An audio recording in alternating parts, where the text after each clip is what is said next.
Bonsoir, c'est l'histoire maritime de la Guadeloupe que nous allons vous raconter ce soir. Elle commence en 1635, alors que la Guadeloupe est encore une colonie française. Depuis, elle a connu de nombreuses évolutions au fil des siècles avant de devenir, en 1975, le port autonome de la Guadeloupe et depuis 2012, le grand port maritime de la Guadeloupe.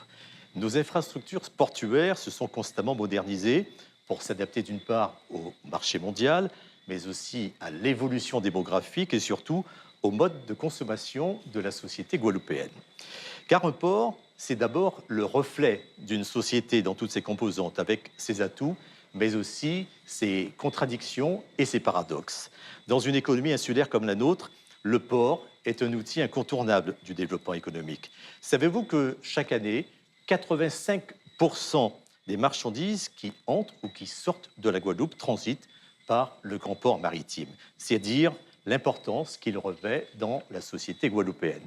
Ce soir, pour le premier volet d'une série de 4 émissions, coup de projecteur sur l'histoire précisément du port en Guadeloupe autour de 3 séquences: la naissance des activités maritimes, l'évolution statutaire et réglementaire des ports de Guadeloupe. Enfin, nous verrons quelles sont les ambitions et les objectifs du port pour les 5 prochaines années.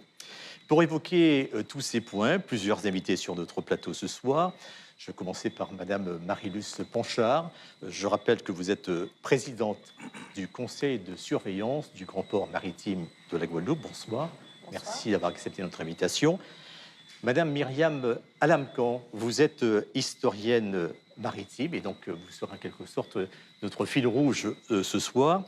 Viviane François-Julien, vous êtes directrice de la communication et des politiques publiques du grand port maritime de la Guadeloupe. Bonsoir. Bonsoir. Franck Garin, chercheur en histoire sociale. Bonsoir. Et puis monsieur Jean-Pierre Chalut, qui est le président du directoire du grand port maritime de la Guadeloupe. Merci d'avoir accepté notre invitation. Avec nous également un panel d'invités dans le public, dont des étudiants de l'Université des Antilles et qui pourront bien évidemment poser des questions à nos intervenants. Première question qui s'adresse à Madame Viviane François-Julien, directrice de la communication, je rappelle, du grand port maritime de Guadeloupe. À quelle ambition éditoriale répond précisément une telle émission? Alors, écoutez, nous célébrons cette année nos 50 ans. Mais, comme vous l'avez bien précisé, notre histoire maritime et portuaire remonte bien avant 1975. Donc, l'occasion pour nous de lancer ces petits causés, ces échanges culturels qui vont permettre aux Guadeloupéens de s'approprier l'histoire maritime et portuaire du port, qui est exceptionnelle, mais aussi de les sensibiliser sur les enjeux stratégiques et économiques du port, l'importance que revêt le port de par son éclatement sur plusieurs sites et son importance en termes de développement du territoire. Donc, c'est important pour nous de lancer cette causée d'abord sur l'histoire, qui est importante, mais aussi après, comme vous l'avez dit, de décliner d'autres thématiques sur d'autres ticosés que nous vous ferons découvrir bientôt. Est-ce que vous avez le sentiment que finalement, il y a peut-être un déficit d'information, de communication entre vous, institution importante pour le développement économique du pays, et le grand public? Ça veut dire que, est-ce que le grand public méconnaît ou connaît un peu moins les missions du grand port maritime? Alors, c'est vrai que nous organisons régulièrement des événements qui permettent de faire découvrir, mais surtout dans le cadre de notre stratégie de développement, quand il y a des évolutions en termes d'aménagement. Mais ce type d'émission par rapport à notre histoire maritime et culturelle spécifiquement n'est pas suffisamment connu des Guadeloupéens. Donc, il est important pour nous de lancer cette communication culturelle, je veux dire patrimoniale, pour que les Guadeloupéens puissent se l'approprier. Et ensuite, on va continuer sur le plan enjeux stratégiques. Vous avez raison de souligner effectivement que c'est à la fois un héritage patrimonial, le port, mais aussi un héritage culturel. Alors, pour entrer dans le vif du sujet, je vous propose ce rappel historique en images. Nous sommes en 1635. Les premières installations portuaires font leur apparition dans la région bastérienne. Tout de suite, on voit comment. Les côtes de Basse-Terre ont une longue histoire maritime. Dès le XVe siècle, elles sont une escale privilégiée pour les navires espagnols qui entreprennent la traversée transatlantique vers les Indes. À l'arrivée des premiers colons, en 1635, naît le port de Basse-Terre. C'est dans la seconde moitié du XVIIIe siècle que le port prend sa véritable dimension, notamment à l'époque des corsaires qui ont lutté contre les Anglais et les Américains de 1794 à 1810 aux côtés de Victor Hugues. En armant des bâtiments corsaires, certains commerçants de Basse-Terre font fortune. Pourtant, durant cette période, le port de Basse-Terre n'évolue pas vraiment. C'est alors que les premières plantations sucrières apparaissent en Grande Terre. La création d'un port plus proche et mieux abrité que celui de Basse-Terre devient nécessaire. C'est ainsi que naît le port du Petit Cul-de-Sac marin en 1730. Myriam Alapcan, je rappelle que vous êtes historienne maritime. On verra que finalement l'histoire du port de la Guadeloupe est extrêmement riche et dense. Mais d'abord, je voudrais vous poser une question toute simple pour ceux qui nous écoutent. Quelle est votre définition en tant qu'historienne d'un port?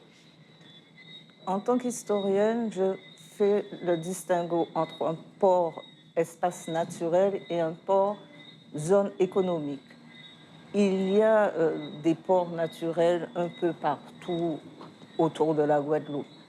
Le port économique, ça nécessite des infrastructures, une administration, voire même tribunaux de commerce, pour le port plus ancien, tribunaux d'amirauté. C'est une organisation administrative et économique. Alors, l'histoire du port, finalement, des premières installations portuaires, est-ce qu'on peut la situer, cette période, au début du XVIIe siècle? Vers 1635, première implantation d'une colonie française à la Pointe-Alegre. C'est un mauvais site. Le terrain n'est pas propice. Il va falloir se relocaliser. C'est ce qui va se produire au début de 1636. La colonie sera relocalisée en Sud-Basse-Terre après avoir affronté une première fois les Kalinago pour s'installer. Et sur les terres du Sud-Basse-Terre, qui sont bien plus fertiles, qui disposent d'eau, va commencer à se développer la colonie. Comment se présentaient les premières installations? Qu'est-ce qu'on y trouvait? Alors, au tout départ, il n'y a rien comme infrastructure. C'est juste un bord de mer. C'est rudimentaire. C'est extrêmement rudimentaire. Les bateaux restent à l'ancre, les bateaux importants. Des petits bateaux, eux, vont faire les va-et-vient avec la côte. Et parmi les premières choses qu'on va devoir créer, va se développer ce qu'on appelle des systèmes de cales. Les cales, ce sont des quais qui ont comme particularité d'être un plan incliné qui est en partie sous-marin, sous l'eau, pour favoriser les allées-venues des bateaux. Et ces cales, actuellement, sont encore à Basse-Terre, ce sont devenus des rues, mais c'est l'infrastructure portuaire qui est là, sous nos yeux et qu'on ignore presque toujours.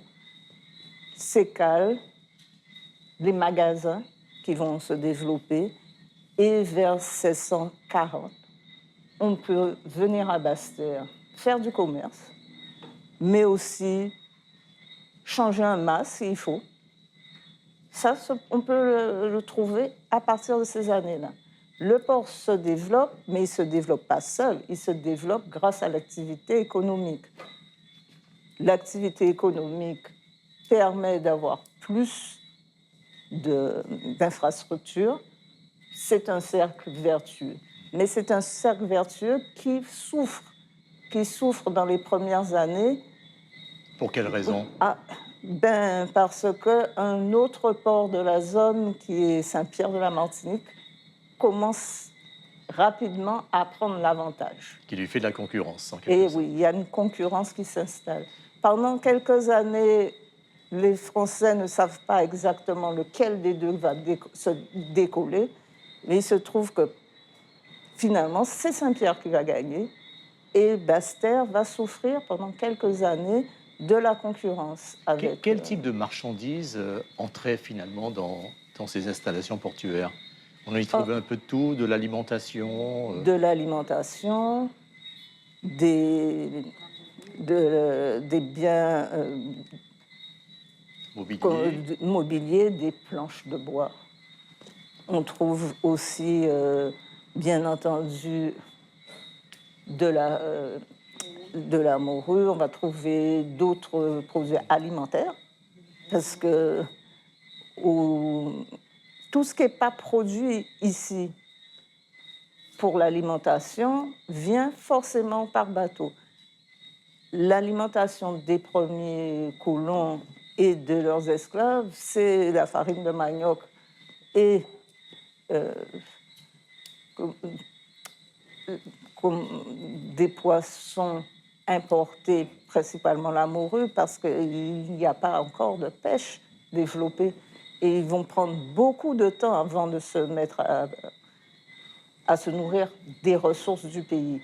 Donc, Juste une petite réaction. J'ai vu que Marie-Luce Pancher, qui est de la région bastérienne, quand vous avez parlé des cales, j'ai senti que ça lui parlait. Est-ce que votre mère vous a raconté ça ou d'autres personnes? Non. Au-delà de ma mère qui m'a raconté de mes oncles et de ma famille qui est de Basse-Terre, je pense que les Bastériens connaissent les cales. On en a une très belle qui est du côté du Carmel. Oui. Et il y a quand même ce sentiment qu'il faut protéger ces espaces parce que c'est le marqueur de l'histoire de la ville de Basse-Terre.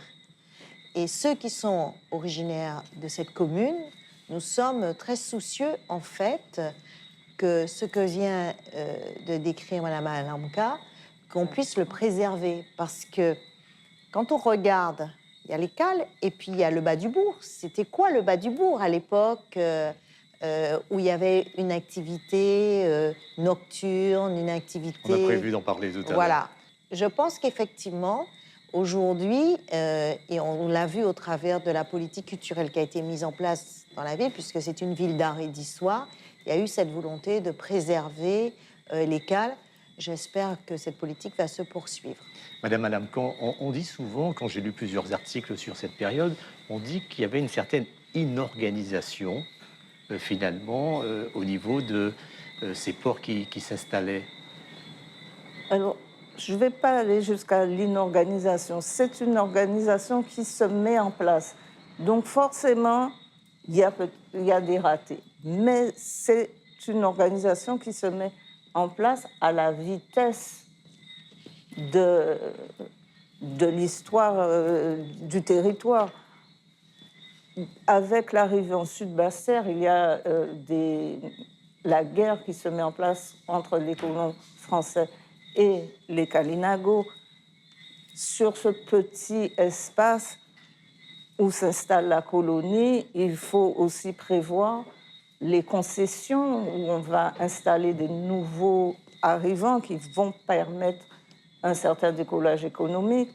On se rend bien compte que le site de Basse-Terre, sa rade, qui est pourtant grande, c'est ce qu'on appelle une rade foraine, c'est qu'elle est exposée au vent.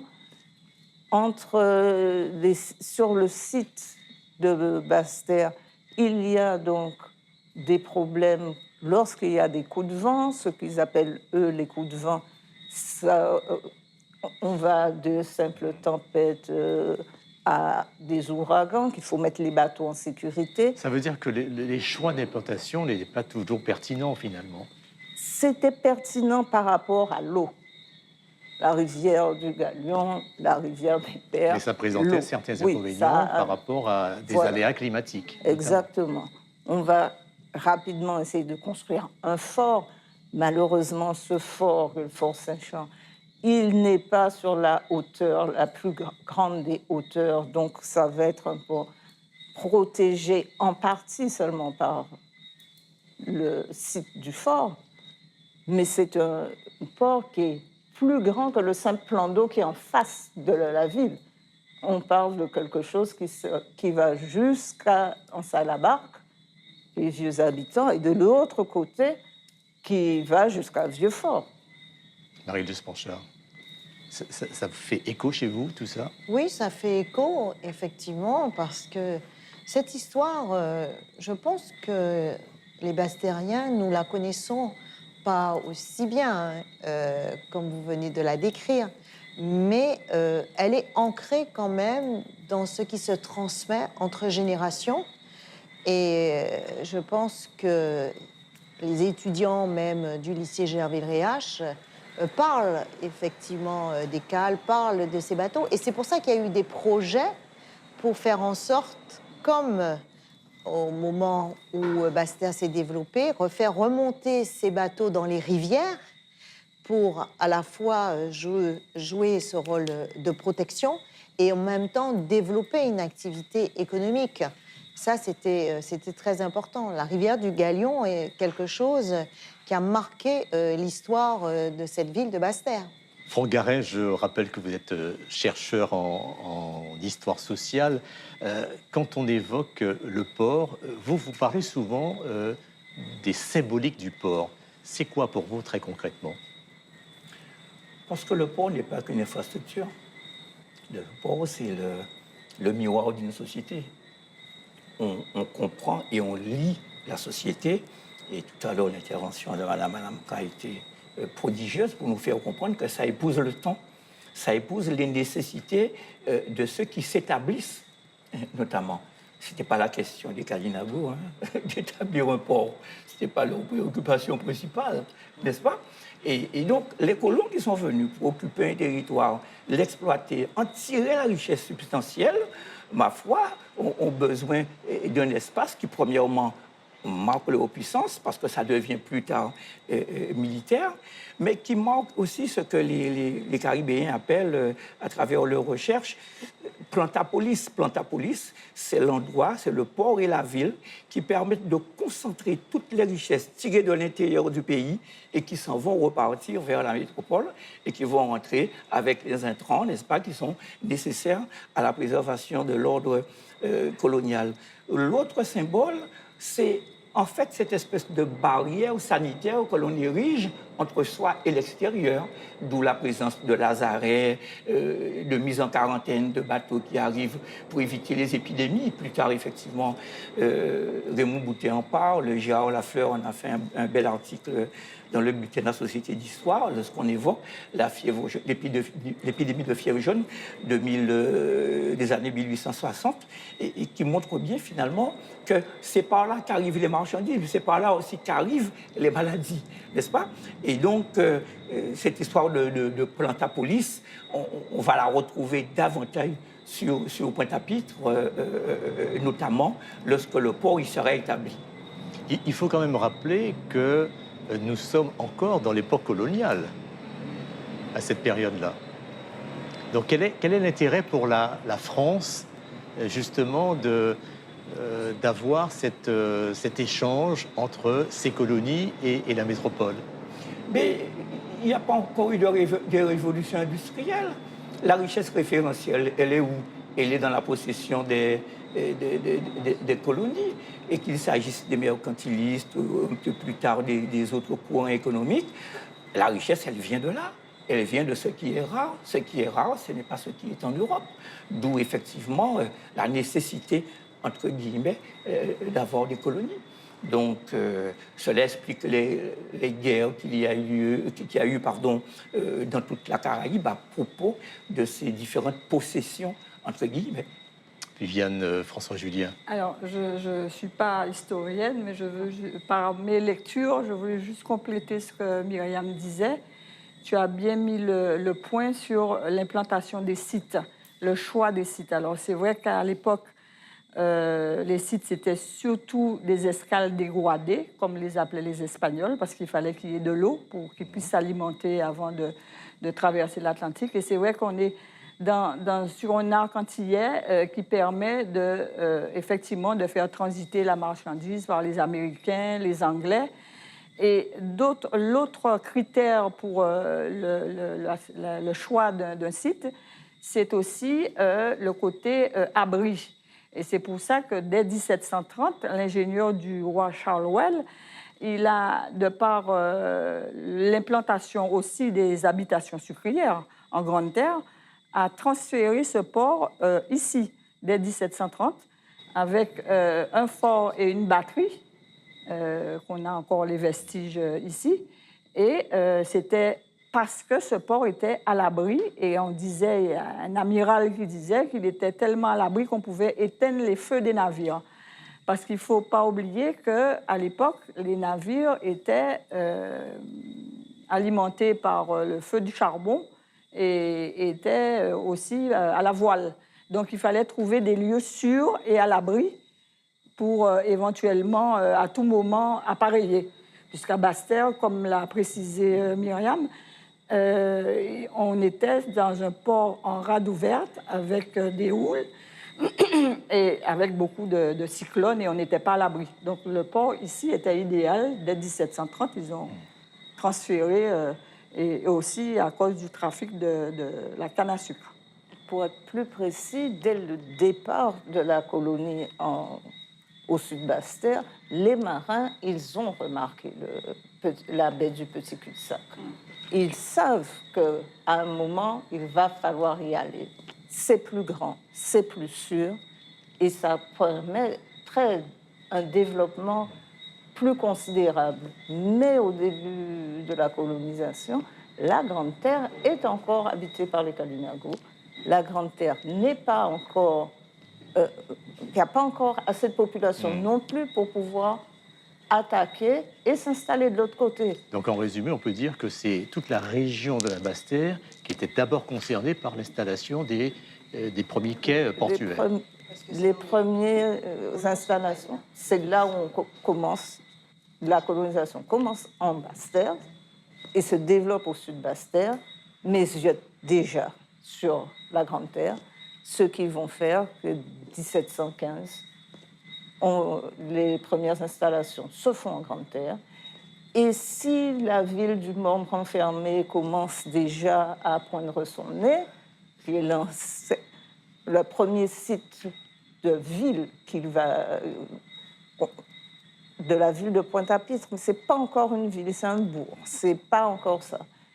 L'activité économique démarre, et démarre bien, autour de Sainte-Anne. C'est Sainte-Anne qui devient le premier grand site portuaire en Grande Terre. Alain Buffon disait qu'il y avait 19 sucreries dans les années 1740 à peu près, et sur les 19 sucreries, 11 étaient autour de Sainte-Anne. Et Sainte-Anne sera premier port de Grande Terre à avoir une amirauté. 1742. Pointe-à-Pitre est en train de monter doucement, mais elle n'est pas encore un port plein.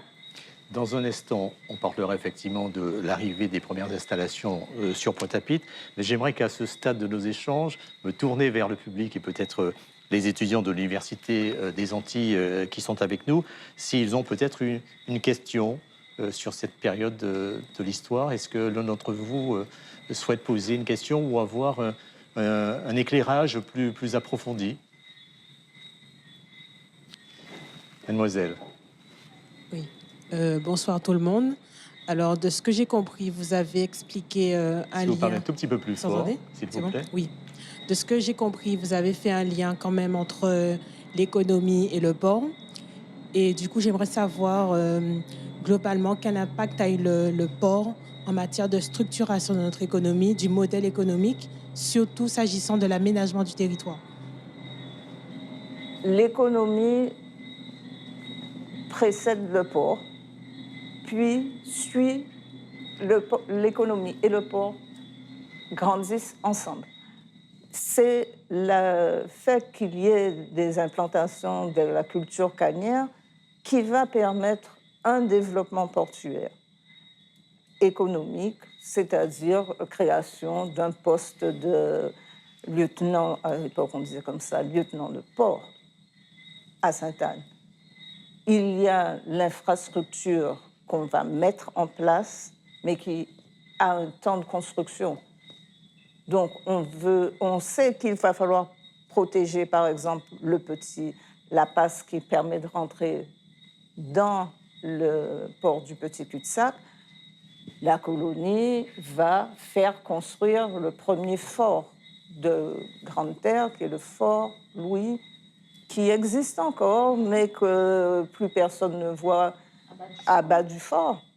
C'est pour répondre à ça. Et ce sont des corvées, c'est-à-dire que c'est des taxes qu'on prélève sur les habitants pour construire l'infrastructure.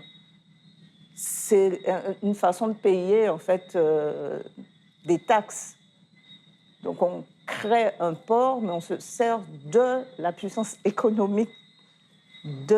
Et vous voyez, il y a une sorte de dialogue entre l'économie, l'infrastructure et le développement du port.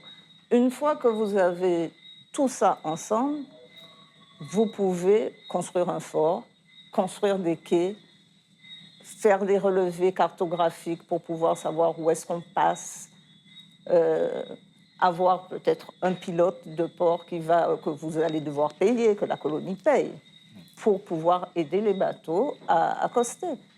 Ça, c'est ce que fait le port, mais le port aussi, comme a expliqué Franck Garin, récupère ce qui est produit localement pour l'exporter. Alors, avant de poursuivre, on va regarder en image une deuxième séquence. On va faire un grand saut. On va passer de 1760 à 1928. Et là, il est question des infrastructures. On y reste à Basse-Terre, puis à Pointe-à-Pitre. On regarde tout ça. En 1760, sous l'administration du gouverneur Nolivos, les marais sont remblayés et les premiers quais sont construits. Sous l'influence révolutionnaire, en 1794, le site est rebaptisé Port de la Liberté. La ville est à cette période une base corsaire importante. En 1903, la compagnie transatlantique fait construire un appontement en bois. Jusqu'au cyclone 28, le port de Pointe-à-Pitre est un comptoir commercial. Après le cyclone, des travaux sont entrepris pour apporter une autre dimension au port de Pointe-à-Pitre. Le port redémarre, a des activités. C'est déjà à cette époque-là un petit hub de transbordement. Arrive la Seconde Guerre mondiale qui met un brusque frein, un coup de frein d'arrêt à ce commerce qui était en plein développement. De 1926 à 1956, un homme génial, Louis Doulda, qui connaît Pointe-à-Pitre, commence à faire émerger les hangars, à mettre des outils pour le commerce à Pointe-à-Pitre, mais plus important, fait draguer le port de Pointe-à-Pitre. Myriam Alamcan, on est déjà donc dans cette partie de la Grande Terre où quels étaient les atouts finalement de la région pointoise, de la ville de Pointe-à-Pitre à l'époque? Donc, le premier grand avantage, c'est d'avoir une belle baie à l'abri du vent. L'autre avantage, c'est donné cette fois-ci par l'économie, les plantations sucrières trouvent un terroir apte à faire du tonnage et à se développer. Et le port de Pointe-à-Pitre va bénéficier cette fois-ci du coup d'accélérateur anglais, parce que la première occupation anglaise va permettre le décollage de Pointe-à-Pitre, mais aussi plus généralement de la Guadeloupe, et nous soustraire à la domination de la Martinique. Ça permet aussi de commercer plus librement, et Pointe-à-Pitre, comme Basse-Terre, va être ce qu'on appelle des ports d'entrepôt, c'est-à-dire ce sont des ports autorisés à recevoir et à faire commerce avec les bâtiments étrangers. Ça, c'est une nouveauté. Tous les autres ports de la Guadeloupe ne sont pas autorisés à cela. Mais c'est déjà des ports à multisites. Pointe-à-Pitre et la cheville ouvrière, mais grâce au développement de la canne à sucre, on a besoin d'autres ports. On aura besoin du port de Port-Louis, du port du Moule, qui vont déjà au XVIIIe siècle exister. Ah, ils ne sont pas aussi grands, mais ils existent. On a besoin d'une tête de pont pour développer Marie-Galante. Pointe-à-Pitre permet l'ouverture d'un port à Grandbourg. Basse-Terre a besoin de format sucre, on achète au sein, à Terre-de-Bas, on crée donc un port. Et c'est toujours des ports multisites et qui travaillent tous ensemble. Quelle était la nature des installations portuaires de l'époque? Elles étaient comment? Bien, Pointe-à-Pitre permet d'avoir des quais beaucoup plus classiques. On n'a pas de système de cale. Ce sont des quais qu'on va construire, qu'on commence à construire très rapidement parce qu'il faut attirer les bateaux marchands d'une bonne portée. On fait, comme à Basse-Terre, des entrepôts, mais c'est aussi la possibilité, quand on veut avoir ce genre de bateau, il faut pouvoir héberger. Donc des auberges arrivent, une activité aussi ce qu'on appelle actuellement des zones techniques. Alors, il y a des artisans qui s'installent, qui sont soit voiliers, soit charpentiers et qui participent au dynamisme du port. Et c'est tout cela qui permet un développement commercial. Et ce qu'on voit bien dans le film, c'est l'importance de la période révolutionnaire. Entre 1794 et 1809, il y a une activité importante liée à la course et qui fait que pour la seule et unique fois de toute l'histoire de la Guadeloupe, l'essentiel de l'activité économique, c'est le port qui l'apporte et non plus la terre.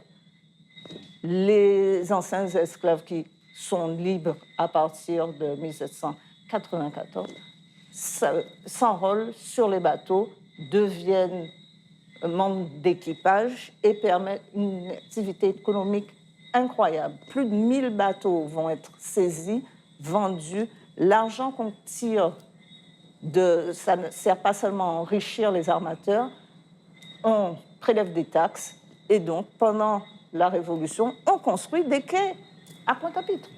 Il faut savoir que, pour compléter ce qu'elle dit, que les premiers quais qui ont été construits à la DAS datent de 1924. C'est grâce à une concession qui avait été offerte par la colonie à la Compagnie Générale Transatlantique. Donc, qui a construit le premier appontement en bois. Puis, à Basse-Terre, ils ont construit un aussi dans les années 1934. Franck Garet, à qui profitent finalement toutes ces nouvelles installations sur Pointe-à-Pitre? On peut dire qu'il y a un décollage économique de la région pointoise, un essor économique. Mais à qui profite précisément ce développement économique? Sur la période qui est décrite par Mia Malmecan, c'est le sucre roi. Et c'est le sucre qui permet, ce sont les taxes qui sont perçues sur le sucre, qui permettent effectivement de financer le port. Il y a même un emprunt aux environs de 1922, je crois, pour financer les installations.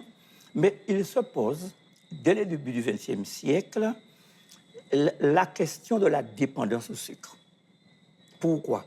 Parce que le sucre est entré en crise en 1880 et que, ma foi, d'autres personnes qui appartiennent aux classes moyennes, qui sont non pas de petits planteurs, mais qui s'adonnent aux cultures vivrières, disent, une étudiante parlait d'aménager le territoire, qu'il faut sans doute que le port retrouve une autre vocation que d'exporter uniquement du sucre. Et alors, on dit qu'il faut aménager le territoire de l'intérieur, améliorer donc les moyens de transport et les changer. Un chemin de fer qui partirait du Moule pour arriver à Pointe-à-Pitre avec des embranchements dans le Nord Grande Terre, dans Sainte-Anne, où on parle même de faire une ville nouvelle à Belle-Place. Un tram qui partirait de Pointe-à-Pitre pour arriver à Basse-Terre. Une route qui sortirait de Vernou pour arriver vers Bouillante, elle existe maintenant. Mais à l'époque, qu'est-ce qu'on disait? Ce n'était pas une route touristique, c'était une route sur laquelle, enfin, sur chacun des bords de cette route-là, eh bien, on aurait restauré la moyenne propriété. On aurait fait de la vanille, du cacao, etc., transformer l'économie. Et donc, malheureusement, cela n'aboutit pas parce que encore une fois, le principal bailleur reste le sucre et forcément, donc on a un statut hybride. Hein. Le directeur du port, entre guillemets, c'est quelqu'un qui a la confiance du gouverneur et du président du conseil général.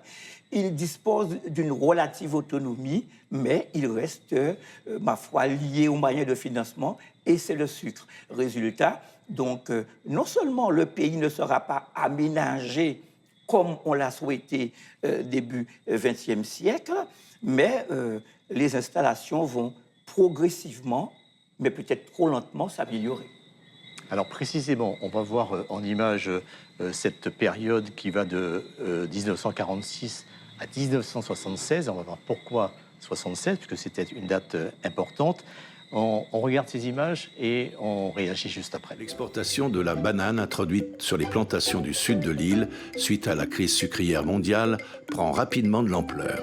C'était vraiment l'époque héroïque où il y avait les chalands. En fait, la banane était amenée sur ces appontements. Elle était descendue à bras d'hommes dans ces chalands, ces chalands étaient remorqués avec des remorqueurs qui étaient là, c'était leur boulot. Ils allaient à bord navires qui étaient ancrés au large. Et là-bas, sur ces bords de navires qui sont, comme vous savez, un navire, c'est vertical. Vous aviez des trapèzes, c'est-à-dire vous aviez des planches en bois qui étaient reliées par des cordes. Et vous aviez des hommes qui étaient debout sur chaque planche. Et les régimes qui étaient des régimes à l'époque qui faisaient vraiment, c'était des régimes complets, c'était pas des petits cartons, c'était des régimes lourds, étaient à bras d'hommes, sans arrêt.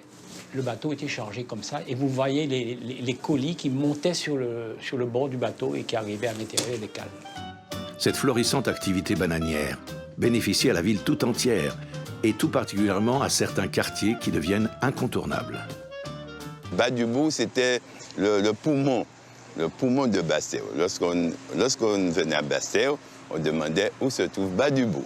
Vous aviez une ribambelle de petits commerces, de restaurants, de la vie de la nuit, les filles de joie qui étaient là. Il y en avait beaucoup parce que vous aviez, quand les manutentions étaient terminées, c'était 50, 60, 80, 100 personnes qui déboulaient du bateau et qui allaient à Bas-du-Bourg.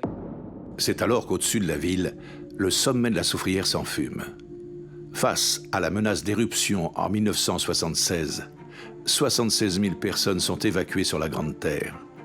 L'activité portuaire de Basse-Terre est transférée à Pointe-à-Pitre. L'activité portuaire est transférée à Pointe-à-Pitre, mais on a quand même, avant ces périodes de 76, l'éruption de la Soufrière, on l'a vu dans le film Marie-Luce Panchard, que cette activité, notamment l'exportation de la banane, a développé beaucoup d'activités autour, et notamment certains quartiers, on disait tout à l'heure, Bas-du-Bourg, qui a connu un essor particulier. Bas-du-Bourg a toujours connu un essor particulier. Bon, à l'époque, effectivement, de l'activité de la banane, parce que c'était un lieu où tout le monde se retrouvait après le travail, mais avant aussi, c'était le quartier, et Myriam Alamka peut le dire, d'une activité à l'époque des corsaires, puisque selon le même principe, quand ils revenaient, ils rentraient, ils arrivaient, et puis effectivement, il y avait des espaces où ils pouvaient se détendre, s'amuser, voilà.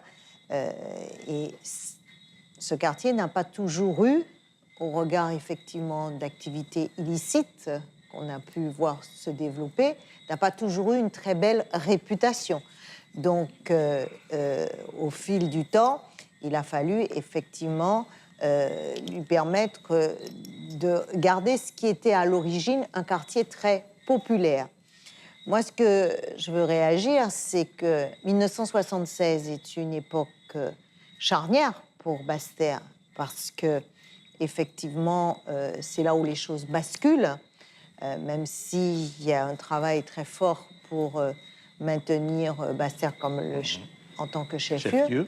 Mais ce problème, je ne voudrais pas appeler ça de rivalité entre le port de Basse-Terre et le port de Pointe-à-Pitre, avait commencé bien avant. Et c'est la question, effectivement, de la containerisation de la banane qui était déjà sur la table, parce que dans le documentaire, on vous montre qu'on charge la banane à bras le corps, en fait, mais après, l'arrivée des containers fera que c'est à partir de Pointe-à-Pitre qu'on peut charger la banane. Et ça va être quelque chose qui va créer une vraie fracture. Franck Garin parlait sur le plan de la société. La société guadeloupéenne a beaucoup souffert, je dirais, de ce choix qui était un choix qui s'imposait, parce qu'on ne peut pas aller à l'encontre de la modernité, mais ça a laissé des conflits très forts entre les Bastériens et les gens de Pointe-à-Pitre, parce que Basse-Terre avait le sentiment d'être dépossédé de ce qui faisait sa richesse sur le plan économique. Et l'éruption de la Souvrière de 76 a accéléré le processus. L'éruption de 76 a été quelque chose aussi de particulier, parce qu'on a eu le sentiment qu'au travers d'un problème qui était un phénomène naturel, il y a eu la controverse des scientifiques sur la question, effectivement, de l'évacuation de la zone. Les Bastériens ont eu le sentiment que pour régler définitivement la question de la containerisation au départ de Pointe-à-Pitre, on avait trouvé, je dirais, le moyen de le faire plus facilement. Et c'est la résistance de certains élus de Basse-Terre qui ont empêché, effectivement, que ça puisse complètement se concrétiser. Et Basse-Terre a gardé son activité administrative. Et ça n'a pas été simple. Alors là-dessus, moi, j'en profiterai pour dire, je regarde cela avec... parce que moi, j'ai connu ça quand même, hein, j'étais jeune, cette démarche. Et je pense que là, peut-être, il y a un étudiant qui a parlé d'aménagement du territoire. Je pense que là, on a raté quelque chose. C'est mon analyse. Alors, peut-être que je serai contredite. Je pense qu'à ce moment-là, au lieu de faire de la résistance, parce qu'on ne peut pas aller contre le progrès, on ne peut pas aller contre l'évidence, je pense qu'on aurait pu poser la question de la complémentarité. Le rééquilibrage peut-être du territoire. Voilà, entre le rôle que devait jouer le port de Pointe-à-Pitre et que pouvait devenir demain le port de Basse-Terre. Il pouvait être complémentaire et pas concurrent. Il pouvait être complémentaire et pas être dans cette lutte où on empêchait le développement de la containerisation. Je pense qu'avec du recul, ceux qui regardent un peu ce qui se passe en termes d'aménagement du territoire, on aurait pu, pour ceux qui étaient en responsabilité, demander une forme de compensation pour qu'il n'y ait pas une concentration de l'activité économique dans l'agglomération de Pointe-à-Pitre. Franck Garin, c'est un point de vue que vous partagez. C'est un point de vue que vous partagez. Ce que dit la présidente Panchard, ça nous ouvre un problème encore plus vaste, qui est celui de l'aménagement du territoire. Comment peut-on, en 2025, offrir à des jeunes un territoire aussi déséquilibré? Quelque chose qui est pointe-à-pitre-centrique, si je puis dire. On a évité Goubert pour arriver plus vite à Pointe-à-Pitre.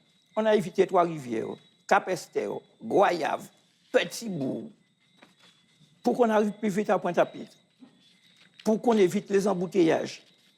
Mais attendez, ceux qui étaient là bien avant, ceux dont j'ai parlé tout à l'heure, au début du XXe siècle, qui parlaient de rééquilibrer, d'améliorer, qui parlaient de faire un tramway qui sortirait de Basse-Terre pour arriver à Pointe-à-Pitre, de faire un chemin de fer qui sortirait du Moule pour arriver vers Pointe-à-Pitre. Ils avaient une vision du territoire. Et ma vraie question, quelle est notre vision de notre territoire? Le port n'a rien à y voir. Le port, c'est une direction, c'est une institution, c'est un organisme. Mais ce n'est pas qu'une infrastructure pour nous. Nous examinons ça à l'aune des espérances que l'on a sur une société qui doit donner de l'espoir aux jeunes. Vous comprenez? Et donc, je rejoins tout à fait la présidente Panchard quand elle évoque cette question-là du déséquilibre que nous sommes encore en train, hélas, d'accentuer. En l'absence de vision moyen et à long terme. Absolument. Il y a un autre élément le port a contribué, je pense, à cette question d'aménagement du territoire. Mais il y a un autre élément qui a beaucoup joué aussi, c'est que du point de vue de la configuration géographique, la construction de l'aéroport, parce qu'il ne pouvait pas être autrement que là où il est, on sait bien qu'il y a toujours une articulation entre port et aéroport, et cette complémentarité a renforcé encore le rôle du port de Pointe-à-Pitre au détriment, effectivement, du port de Basse-Terre, qui n'a pas trouvé, jusqu'à la date d'aujourd'hui, le président du directoire pourra compléter, même si, effectivement, il a une activité, n'a pas trouvé vraiment sa vocation en tant que telle. Voilà. Avant d'aborder la deuxième séquence qui sera consacrée précisément à l'évolution statutaire et réglementaire du port, je vous propose de regarder cette troisième séquence en images avant d'entamer le débat. En 1946, le port de Pointe-à-Pitre accède au statut de port départemental. La première gare maritime, siège actuel de l'autorité portuaire, est livrée en 1959. C'est désormais là que les voyageurs embarquent sur des paquebots pour la traversée transatlantique vers l'Hexagone.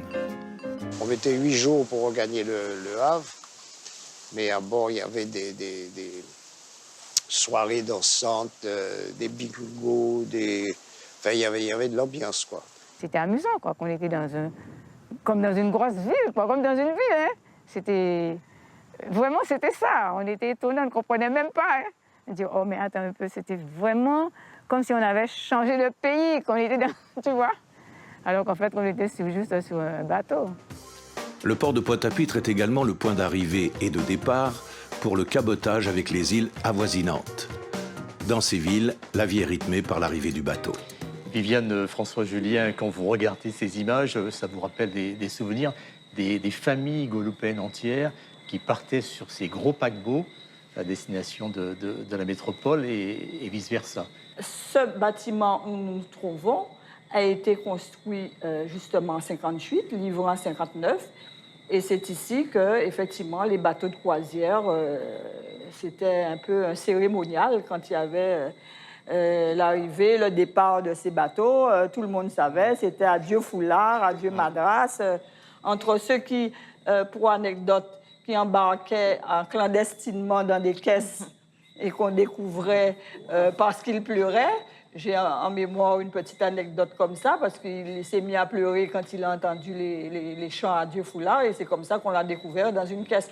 Donc c'était tout un cérémonial, les familles de fonctionnaires, mais la présidente m'a dit qu'elle a eu l'occasion de voyager avec ses parents. Personnellement, je suis partie avec ma mère aussi en 58 pour amérir sur un autre port à Marseille. Donc c'est vrai qu'il y avait toute une vie autour de ces ports, et ce bâtiment en est justement le témoin. Le témoin. Et j'espère que même quand on va se déplacer, là je vais laisser la parole au directeur, qu'on va le garder parce que c'est un vrai patrimoine, parce qu'on peut observer là l'escalier monumental, comment il a été fait et tout. C'est un vrai patrimoine qui est important pour nous. Oui, Marie-Louise Panchard. Pour compléter, je dirais, l'impact sur le plan économique d'un port et de voir les conséquences. Lorsque la question de la containerisation s'est posée, il faut savoir qu'avant, sur Basse-Terre, au-delà du chargement de la banane, Basse-Terre aussi, les bananiers faisaient le départ de la transatlantique, puisque les bateaux, les bananiers partaient avec en moitié de la banane, mais les passagers embarquaient à banane. Aussi. Et souvenez-vous, pour ceux qui connaissent bien l'histoire, nous avions sur le plan touristique un développement parce qu'il y avait une activité autour du port, notamment au-delà des marchandises, mais de cette activité commerciale. On avait l'hôtel de Dolé, qui a disparu. On avait l'hôtel de la Soufrière. On avait certaines infrastructures touristiques parce qu'il fallait pouvoir, le temps que les gens embarquent sur ces bateaux, pouvoir les accueillir qui venaient de partout. Donc, le fait d'avoir, et ce qui pouvait se comprendre, ça a eu un impact considérable sur toute l'activité que j'appelle back-office, parce que le port, ce n'est pas simplement ce que nous voyons, c'est ce qui est derrière et ce qui fait bien souvent la richesse d'un pays. Toutes les activités annexes. Toutes les activités annexes. Et ça, c'est extrêmement important. Jean-Pierre Chalut, je rappelle que vous êtes président du directoire du Grand Port Maritime de la Guadeloupe. Est-ce que cette évolution statutaire réglementaire des ports, puisque vous avez une longue expérience dans le domaine, elle est identique partout, dans tous les ports de France et de Navarre, j'ai envie de dire? Est-ce que l'évolution qu'on a connue ici, le port départemental, ensuite le port autonome de la Guadeloupe et ensuite après de grands ports, c'est un peu le parcours et de l'évolution des ports en général? Je dirais que c'est le cheminement classique. Il y a quelques nuances de date entre les différents ports de France et des événements exogènes qui peuvent accélérer ou ralentir des mouvements. Mais on a la même structuration qui peut exister entre effectivement ports départementaux ou ports concédés à des CCI, devenus ports autonomes, puis grands ports maritimes, avec d'autres ports qui ont des statuts juridiques de nature différente, mais qui ont tout autant une fonction économique, une fonction sociale, une fonction de relation avec la ville et d'aménagement du territoire. Je pense que ce qui est très intéressant dans les présentations qui ont été faites, c'est de montrer que le poids de l'histoire dans les évolutions, les principales étapes d'évolution, et qu'il est important de comprendre cela avant de se dire où on va. Et je pense que ce travail-là, il a été fait à de multiples endroits. Quand Viviane François-Julien parle du bâtiment qui est ici, la gare maritime, moi, ça me ramène quelques années en arrière, puisque le même type de bâtiment existait sur le port autonome de La Rochelle, à l'époque, que j'ai dirigé, qui a accueilli des traversées transatlantiques également. Je sais que le choix a été extrêmement douloureux avec les acteurs de la ville, mais c'est un bâtiment que nous avons détruit. Mais qui a fait l'objet de discussions avec les acteurs du territoire. Parce qu'en fait, je ne sais pas si ici il y a eu le même phénomène, mais en fait, il a quasiment été mis en service au moment où les liaisons transatlantiques, au sens transport de passagers, pas forcément que croisière, mais au sens transport de passagers, ont été supplantées par l'avion. Donc, il y a quelques gares maritimes qui ont été construites en France, qui n'ont pas trouvé le plein essor de ce qu'elles avaient. Donc, ça a été transformé en salle de restaurant, un certain nombre de lieux d'animation, de lieux d'interface avec la ville et le port.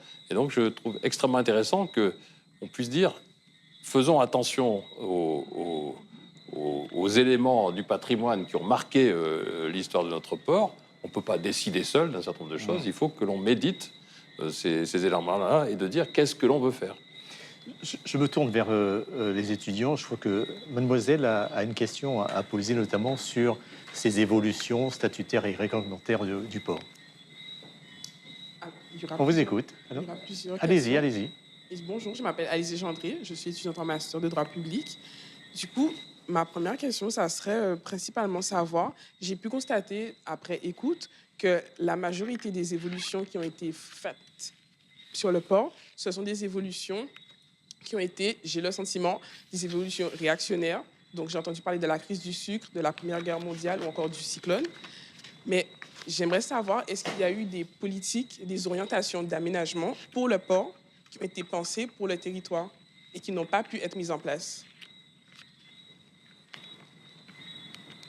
Franck Garin, peut-être? Je n'ai pas de réponse particulière à cette question.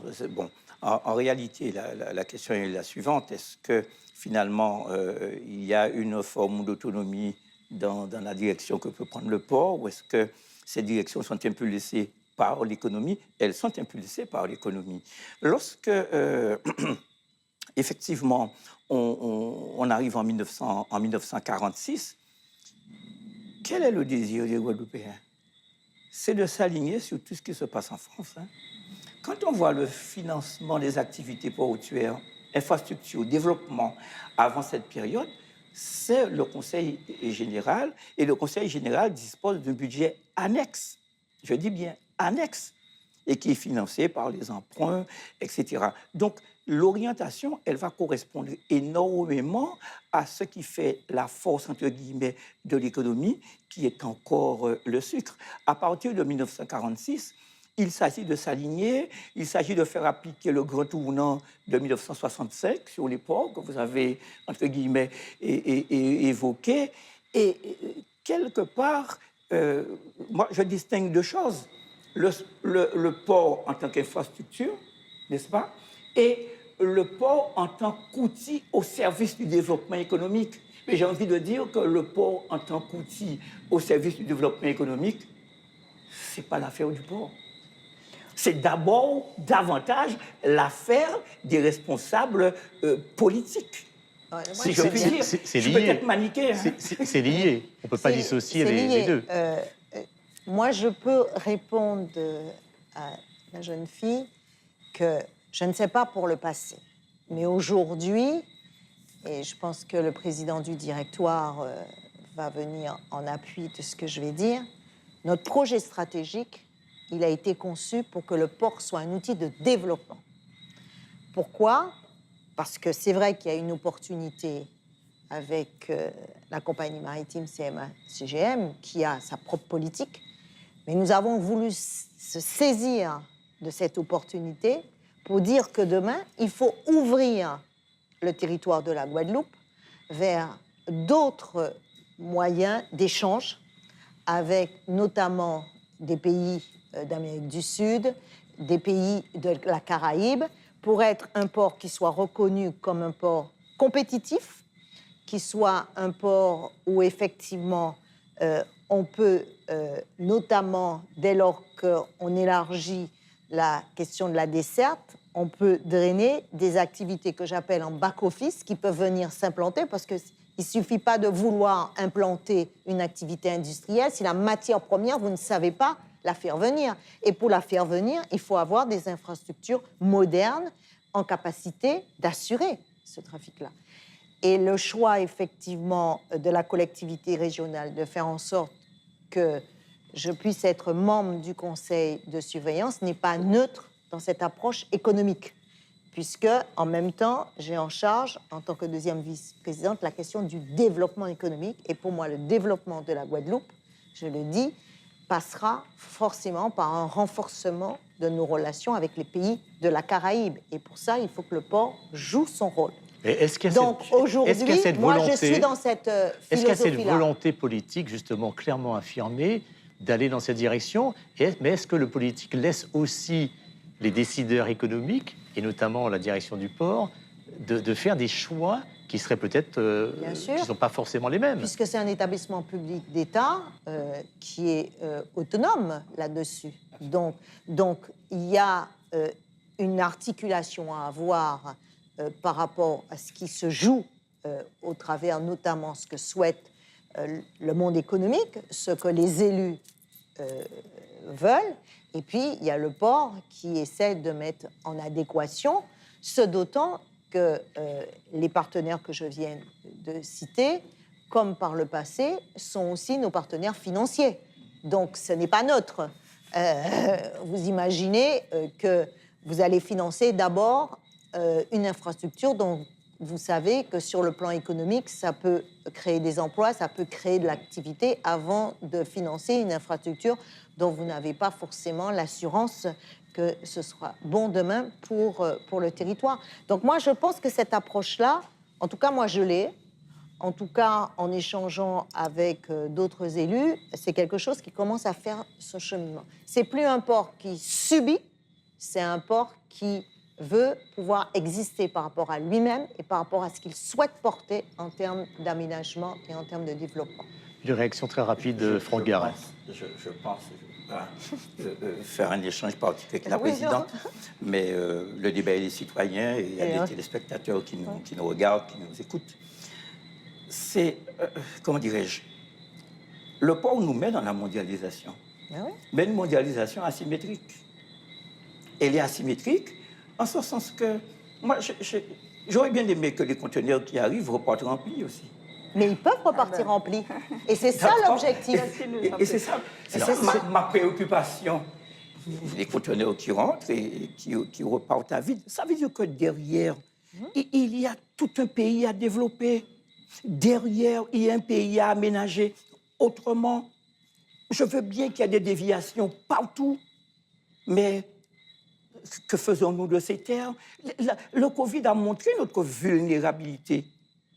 Le Covid a montré la difficulté que nous avions à vivre un peu de ce que nous faisons, même si aucun pays n'est seul au monde.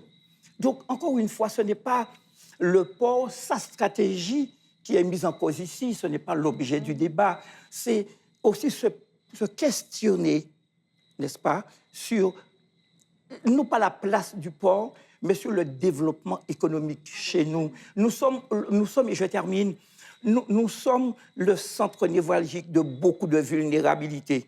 Vulnérabilité sanitaire, ça a été démontré. Vulnérabilité économique, vulnérabilité sociale, vulnérabilité environnementale. Donc, c'est tout ceci, à mon avis, et c'est le citoyen qui parle que j'appelle de mes voeux, n'est-ce pas? Un port qui, dans toutes les difficultés et les paradoxes, le port est le centre de nos paradoxes aussi. Notre envie, sans doute, de figurer là où nous devons être, mais aussi la triste réalité d'un pays sous-développé et qui porte les structures d'une société coloniale et d'une économie dépendante. Votre propos est très intéressant, mais restons quand même... Cette première émission reste sur l'histoire et je vous inviterai pour le deuxième numéro où justement nous allons entrer sur l'aspect économique et ses effets, à la fois ses atouts mais aussi ses effets pervers. Je voudrais qu'on termine cette émission notamment en parlant des ambitions du grand port maritime de la Guadeloupe, Jean-Pierre Chalut. On a mis en place, vous avez mis en place un plan stratégique 2024-2028. Il y a des portiques nouveaux qui vont bientôt être mis en service, ou en tout cas dans quelques mois. Quelle est l'ambition aujourd'hui du grand port maritime de la Guadeloupe? L'ambition, elle est très forte. Le projet stratégique que vous évoquez, il a été approuvé par notre conseil de surveillance. C'est donc effectivement l'émanation d'une volonté collective avec des représentants de l'État, des représentants des collectivités, des représentants du monde économique et des salariés du port qui ont dit il faut aller plus loin. Aujourd'hui, on sait que les infrastructures que nous avons, désolé de redescendre un peu le niveau du débat, mais les infrastructures que nous avons ne sont plus adaptées au trafic maritime actuel. Il faut s'adapter, et la première étape, c'était effectivement de s'adapter pour le trafic du conteneur. Pourquoi on va vers ce schéma-là? La question qui se pose, si on ne fait pas cette adaptation, que se passe-t-il? Il se passe que nous écartons des lignes maritimes aujourd'hui, et la Guadeloupe restera intégrée à des lignes maritimes de niveau mondial. Ça veut dire que des marchés peuvent vous échapper. Alors, si on ne va pas vers cette modernisation, ces infrastructures. Il faut un peu comprendre que nous ne sommes pas propriétaires de nos trafics. Nous sommes effectivement tributaires des stratégies des compagnies maritimes, tributaires des stratégies des entreprises qui sont aussi sur notre territoire, et donc de comprendre quelles sont les évolutions qui nous entourent. Et puis on a un positionnement géographique qui est intéressant. Qui est très intéressant. Et qui est très intéressant, effectivement, même si, comme l'a dit M. Garin, il y a des vulnérabilités. Et dans un des volets de notre projet stratégique, c'est aussi de rester résilient, de faire face aux évolutions climatiques, par exemple, qui peuvent mettre en difficulté à la fois le territoire, mais également le port. Donc, nous, dans cette première étape, c'est de rester dans la course pour assurer une qualité de desserte du territoire de la Guadeloupe pour la population, pour le tissu économique de qualité. De manière très concrète, qu'est-ce qui va se passer sur le port ici à Pointe-à-Pitre? Ça veut dire que la plateforme sera agrandie, on pourra recevoir de très gros navires de marchandises pour que le public comprenne un peu. Alors, ce qu'il faut comprendre, c'est qu'en moins de 5 ans, nous sommes passés dans un schéma dans lequel la très grande partie, pour ne pas dire 100% du trafic qui venait en importation en Guadeloupe, c'est du trafic Europe, Antilles françaises, et Antilles françaises, Europe. Un système pendulaire relativement limité. Aujourd'hui, dès maintenant, dès 2025, dès 2026, nous sommes intégrés dans des boucles qui, aujourd'hui, franchissent le canal de Panama, vont desservir l'Amérique du Sud et qui ouvrent de nouvelles perspectives. C'est ce qu'a dit Marilus Panchard tout à l'heure, des perspectives de revenir. Moi, je trouvais très intéressant la présentation qui a été faite tout à l'heure pour dire que on a su, à un moment, faire du trafic autre que vers l'Europe. On a su faire du trafic vers d'autres pays de la Caraïbe, vers les États-Unis, vers le Canada. Et donc, cette nouvelle perspective, avec des infrastructures améliorées, nous donne le droit de pouvoir avoir ce type de trafic qu'on va qualifier de plus régional. Ça veut dire capter de nouveaux marchés à l'international et notamment dans la Caraïbe. Alors pour nous, de nouveaux marchés, et pour un port, capter de nouveaux marchés, c'est attirer de nouvelles lignes maritimes. Mais pour le tissu économique ici, en Guadeloupe, c'est un sourcing différent. C'est des capacités d'exportation. Effectivement, je suis d'accord avec M. Garin, il faut à un moment qu'il y ait une production qui permette aussi d'avoir une exportation.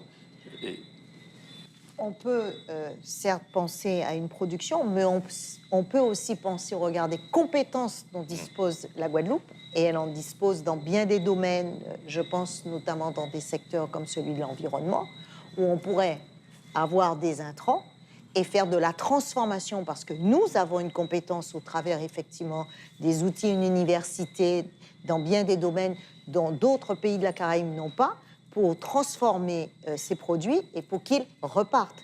Aujourd'hui, certaines entreprises ne peuvent pas se développer, avoir une taille qui leur permettrait d'avoir, je dirais, une échelle en termes d'économie suffisante pour avoir une certaine rentabilité, parce que la matière première est insuffisante. Je pense notamment en matière de déchets. On peut recycler, on peut faire un certain nombre de choses, mais il faut avoir un volume suffisant dans certains secteurs. Et ça, l'ouverture de lignes permet ça. Et moi, je voudrais surtout souligner quelque chose, parce qu'on parle beaucoup de la vie chère. Il faut aussi regarder toujours le fait qu'on ne peut pas aller à l'encontre de cette mondialisation et de ces bateaux beaucoup plus grands, beaucoup plus imposants. Si demain, nous n'avions pas fait le choix, ça voulait dire que nous n'étions pas en capacité d'accueillir ces grands navires de grande capacité et on serait du coup dépendant d'un autre port de la Caraïbe qui aurait pu faire ce choix-là. Et ça veut dire que la marchandise, les biens d'importation dont nous avons besoin pour nous développer, au lieu de prendre 3 semaines, je ne sais pas si c'est 3 semaines ou 10 jours pour venir, pourrait prendre un délai beaucoup plus long et on aurait pu avoir des frais supplémentaires, ce qui forcément aurait un impact sur les prix. Donc il faut être aussi dans cette perspective de regarder le coût, puisque nous sommes très tributaires de l'importation, et de faire en sorte que ces coûts soient raisonnables pour l'économie de la Guadeloupe. Jean-Pierre Chalut, qu'en est-il de la transition écologique, de la décarbonation? On sait qu'un port, ça pollue aussi beaucoup.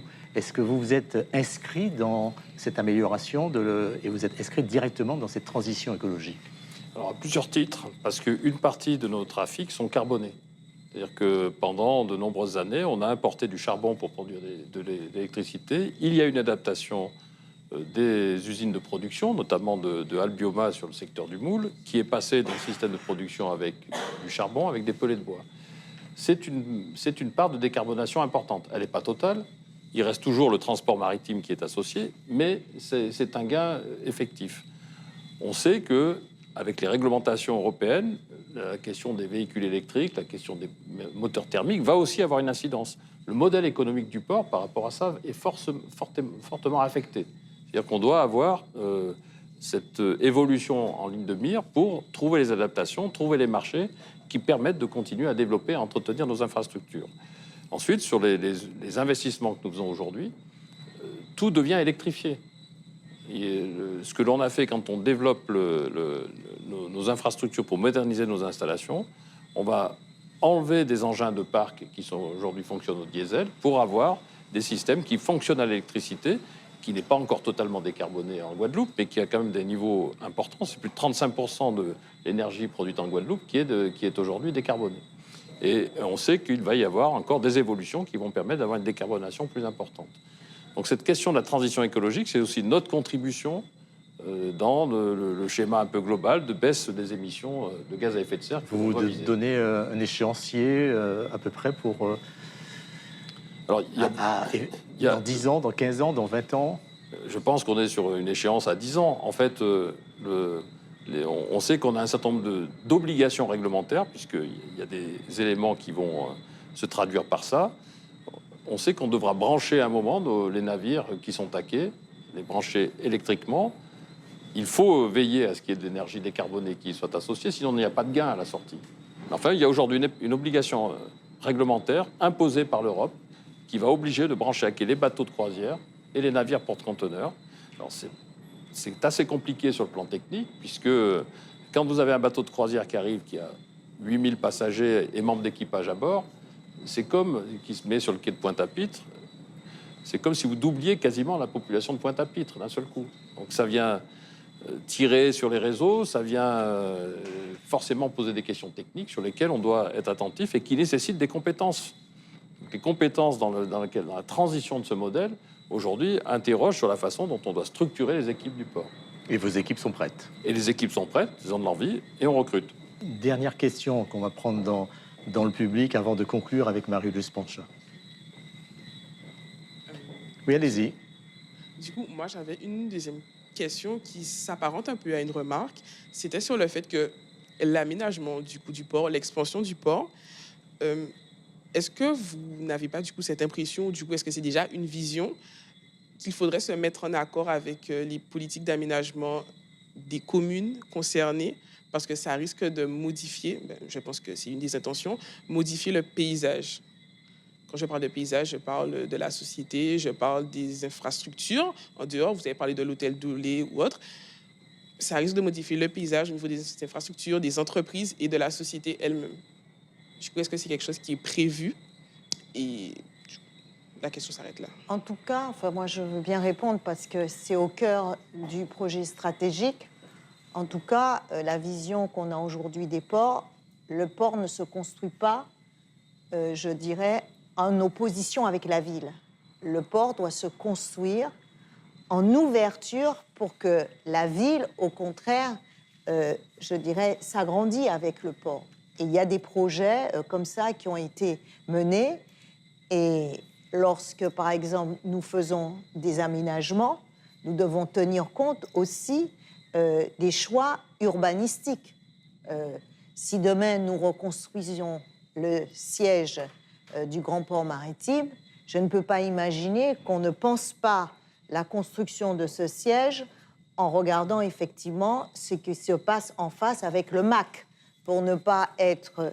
Il y a d'un côté le port et il y a la ville. Non, c'est pas ça. Ça, c'est un modèle qui est dépassé parce que, comme disait le président du directoire, on est dans une démarche résiliente. Les ports ne doivent plus être perçus comme des infrastructures polluantes qui viennent plutôt, entre guillemets, embêter la vie du citoyen, mais au contraire apparaître comme quelque chose qui permet de s'ouvrir sur tout ce qui fait la richesse, notamment pour nos îles, c'est tout ce qui concerne l'économie de la mer, l'économie bleue. Et il y a beaucoup de choses, il y a des choses très intéressantes pour vous, la jeunesse, autour de ces métiers. Et je félicite la direction du port qui ouvre régulièrement ces infrastructures pour présenter les métiers. On fait aujourd'hui un travail avec les entreprises pour montrer aujourd'hui quels sont les métiers dont on en a besoin et ceux qui peuvent se développer grâce à l'activité du port. Donc pour moi, l'aménagement est sur Pointe-à-Pitre. Vous avez dû en entendre parler, même si je trouve qu'on n'avance pas suffisamment vite, mais on a quand même ce projet qui est le projet Caruquera-Baie, qui n'est pas le projet, pour moi, du port, qui est le projet, je dirais, de l'agglomération de Pointe-à-Pitre. En deux mots, quelle est sa philosophie? Sa philosophie, c'est tenir compte effectivement des besoins du port par rapport à son projet stratégique, tout ce qui est la partie, je dirais, activité strictement portuaire. Mais il y a tout ce qui décline de la croisière. La croisière, ce n'est pas simplement les bateaux qui arrivent. Donc ça veut dire, en dehors du domaine portuaire, parce qu'il y a une limite, il y a la ville, et il faut pouvoir aménager ces espaces, permettre effectivement qu'il y ait des commerces qui s'implantent, permettent des activités. Mais pour ça, nous ne sommes plus dans les prérogatives du port. Nous sommes dans des prérogatives qui relèvent des collectivités, qui ne doivent pas tourner le dos au port, mais qui, au contraire, doit regarder comme le port comme un outil de développement de l'espace urbain. Et c'est là que cette complémentarité. J'avoue que ça ne se joue pas comme j'aurais aimé que ça puisse se faire, parce que ça veut dire que la communauté qui est en charge d'agglomération, la question du développement économique, doit pouvoir se l'approprier avec les maires des villes concernées. Et il y a plusieurs communes qui sont concernées au niveau de l'agglomération de Pointe-à-Pitre. Et nous, en tant que collectivité régionale, puisqu'on a une responsabilité en matière de développement économique. Je le dis d'autant plus parce que beaucoup pensent que le port pourrait se substituer à cette démarche-là.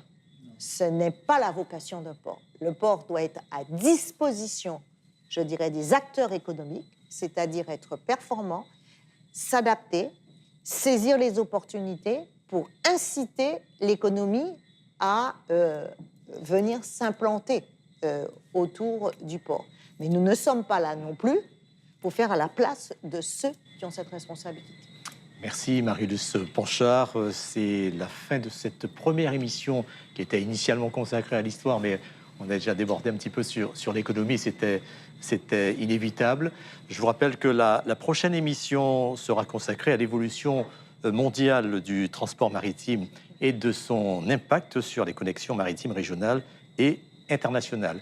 Merci d'avoir participé à cette émission. Merci également aux étudiants de l'Université des Antilles. Je vous souhaite une bonne soirée et à très vite.